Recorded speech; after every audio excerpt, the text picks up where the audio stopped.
7 अक्टूबर से शुरू हुई इजराइल हमास जंग पर एनसीपी प्रमुख शरद पवार के बयान से देश की राजनीति गर्मा गई है। पवार ने कहा कि फिलिस्तीन की पूरी जमीन है और इजराइल ने उसकी जमीन पर कब्जा कर लिया है। इजराइल बाहरी है, मूल रूप से जमीन फिलिस्तीन की है। पवार के इस बयान पर पहले पीयूष गोयल और फिर नितिन गडकरी ने आपत्ति जताई। दोनों नेताओं ने पवार के बयान को गैर जिम्मेदाराना करार दिया। गोयल ने कहा कि यह खेद की बात है कि पवार, जो भारत के रक्षा मंत्री और महाराष्ट्र के मुख्यमंत्री रहे हैं, आतंकवाद पर ऐसे लापरवाह विचार रखते हैं।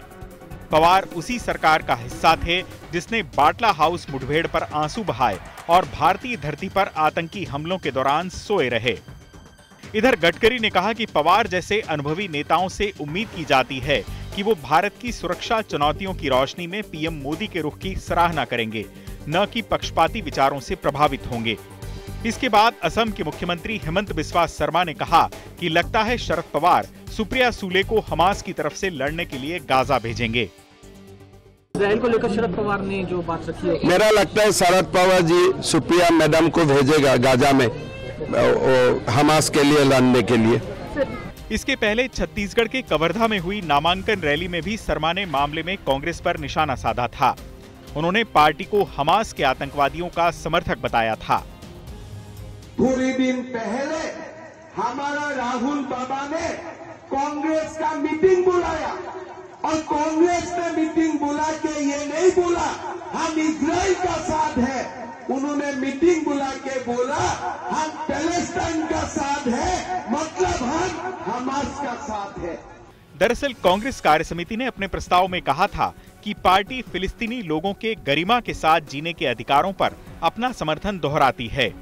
कांग्रेस कार्यसमिति के इस प्रस्ताव में हमास के आतंकवादी हमले का कोई जिक्र नहीं था। इसके बाद बीजेपी ने मामले को भुनाना शुरू कर दिया। अब मामले में शरद पवार की एंट्री के बाद इजराइल फिलिस्तीन जंग विधानसभा चुनाव में गूंज रही है। शर्मा के बयान का जवाब सुप्रिया सूले ने भी दिया। मैं आश्चर्यचकित हूँ क्योंकि हेमंत बिस्वा शर्मा का डीएनए मेरे जैसे ही है। वो मूल रूप से कांग्रेस से हैं। उनका और मेरा डीएनए एक ही है। आप जानते हैं कि भाजपा महिलाओं के प्रति कैसे अपमानजनक है। मुझे हेमंत बिस्वा शर्मा से उम्मीदें थी। बीजेपी आईटी सेल को शरद पवार ने जो कहा है उसे ध्यान से समझने और सुनने की जरूरत है। ये जो है असम के मुख्यमंत्री बोल रहे हैं, कल तक कांग्रेस में थे, कांग्रेस का नमक खाया था, आज नमक का कारखाना बदल लिया है। लगता है वो भी आज जिस पार्टी में है वो हमास से कम नहीं है। टेररिज्म, अपने विरोधियों को खत्म करना, एजेंसी का दुरुपयोग करना। देखिए, सबसे पहले ये महाशय ने, मुख्यमंत्री महोदय ने इतिहास को पढ़ना चाहिए, इतिहास को समझना चाहिए। खास करके आप वो बीजेपी में है तो पैलेस्टाइन और इसराइल के बारे में अटल बिहारी वाजपेयी साहब की क्या भूमिका रही है, एक बार समझ लीजिए। इधर प्रधानमंत्री मोदी मामले में शुरुआत से ही खुलकर इजराइल के साथ रहे। हमास के इजराइल पर हमले के कुछ घंटे बाद ही पीएम मोदी ने ट्वीट कर आतंकी हमले की निंदा की। ऐसे में सवाल यह है कि क्या इजराइल और फिलिस्तीन के बीच छिड़ी इस जंग का असर भारत के चुनावों पर पड़ेगा?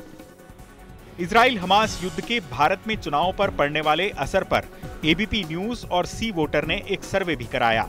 सर्वे के मुताबिक चुनावी राज्य राजस्थान के 38% लोगों ने कहा कि विधानसभा चुनाव में इजराइल हमास युद्ध एक मुद्दा बनेगा और इससे फायदा बीजेपी को मिलेगा, जबकि 17% लोगों ने कहा कि हां, ये मुद्दा बनेगा और इससे फायदा कांग्रेस को मिलेगा।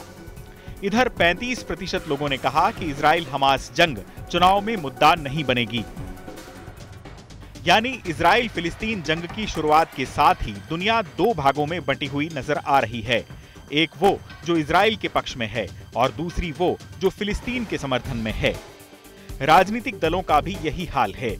फिलिस्तीन और इजराइल का मुद्दा भारत में रहने वाले मुस्लिम समुदाय की भावनाओं से भी जोड़कर देखा जा रहा है, क्योंकि पूरी दुनिया में मुसलमान, यहूदी और ईसाइयों के बीच अल अक्सा मस्जिद को लेकर विवाद है।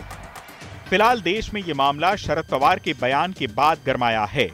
हालांकि ये सही है कि पिछले एक दशक में भारत की इजराइल से करीबी बढ़ी है, लेकिन भारत परंपरागत रूप से मामले में संतुलन बनाते हुए चला है और उसने हमेशा से संप्रभु फिलिस्तीन का पक्ष लिया है।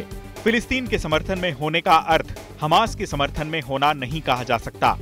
हमास एक आतंकी संगठन है और उसने बेगुनाह इजरायली नागरिकों पर हमला बोला है, लिहाजा सरकार ने इस हमले की निंदा की।